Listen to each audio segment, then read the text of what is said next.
Welcome to the Slop Farm. Enjoy the video. You begin by proving ownership. That's the single gateway to block a SIM.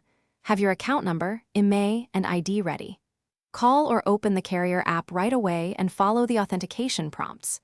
Once you pass identity checks, choose the temporary suspension or block option. This prevents activity but keeps the number intact.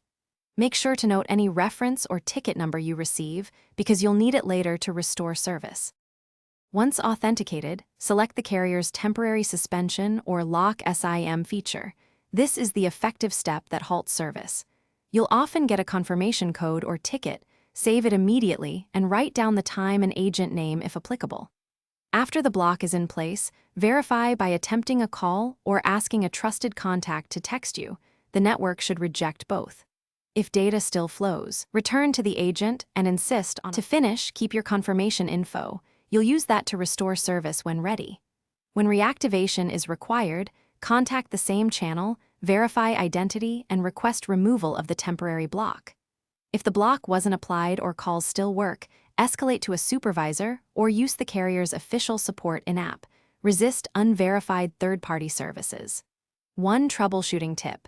If reactivation fails, provide the ticket number and IMEI. This resolves most carrier-side errors quickly.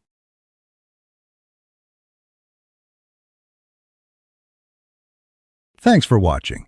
Consider subscribing if we helped you today.